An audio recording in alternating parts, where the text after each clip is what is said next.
¿Cuál es el tratamiento del queratocono? El tratamiento del queratocono se puede decir que se divide en dos partes. Hay una parte del tratamiento que va dirigida a tratar la enfermedad y evitar la progresión, y hay otra rama del tratamiento que va dirigida a la rehabilitación visual del paciente. ¿Cómo podemos evitar la progresión de la enfermedad? Para tratar la enfermedad y evitar que ésta continúe avanzando y con ello que el paciente continúe perdiendo visión y termine en trasplante de córnea, existe un procedimiento llamado crosslinking corneal.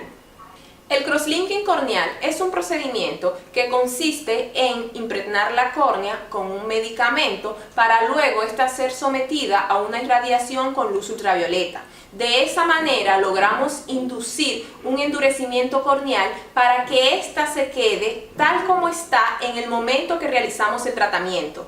No es una cirugía refractiva para que el paciente vea mejor, sino que es un procedimiento para evitar que el paciente vea peor. De ahí la importancia del diagnóstico temprano del queratocono. Mientras más temprano logremos diagnosticar la enfermedad en ese niño o adolescente, más rápido podríamos aplicar la realización del crosslinking y con eso evitaríamos que el paciente desarrolle los síntomas de disminución de la visión de la enfermedad.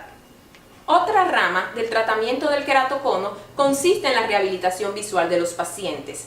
¿En qué consiste rehabilitar visualmente? Consiste en lograr que vuelva a ver bien un paciente que está viendo mal.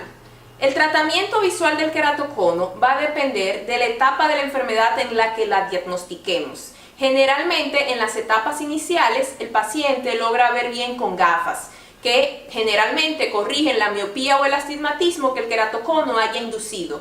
Ya cuando la enfermedad avanza fuera de los estadios iniciales, ya el paciente no logra ver bien con gafas, así que tenemos que pasar a otras opciones de tratamiento. Otras opciones de tratamiento en el queratocono consiste en la adaptación de lentes de contacto especiales. Los lentes que se utilizan en el queratocono son lentes de contacto duros. Con estos, generalmente, un paciente con queratocono logra ver como una persona normal.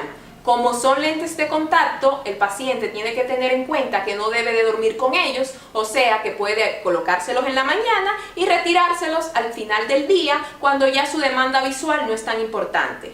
Otro factor a tener en cuenta con el uso de lentes de contacto es recordar que estos no inciden en la progresión. ¿Qué quiere decir esto? Que si el queratocono todavía está progresando, lo va a hacer con y sin lentes de contacto. Por lo cual, si el paciente aún se encuentra en una etapa progresiva, hay que combinar la adaptación de lentes de contacto con el procedimiento de crosslinking corneal para detener la enfermedad. Si el paciente no tolera los lentes de contacto duros o no está interesado en utilizarlos, otra opción de rehabilitación visual en los pacientes con queratocono consiste en la cirugía de colocación de segmentos intracorneales o anillos. ¿En qué consisten los llamados anillos corneales del queratocono?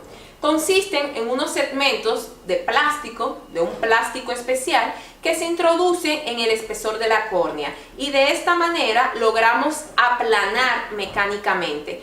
Yo le explico a mis pacientes de una manera sencilla que así como en el campo, cuando un árbol está torcido y le colocan una horqueta para enderezarlo, los anillos tienen una función semejante. Su función es aplanar y con esto mejorar la forma de la córnea, mejorar la forma que ha inducido el queratocono y disminuir la cantidad de aumento que el paciente lleve en las gafas. No es una cirugía refractiva, no se espera que el paciente vea 20/20 solamente con la cirugía de anillos, sobre todo cuando ya se encuentre en una etapa algo avanzada, sino que es una cirugía para mejorar la visión espontánea del paciente y disminuir la cantidad de aumento que el paciente lleve en las gafas a fin de que pueda tolerarlas.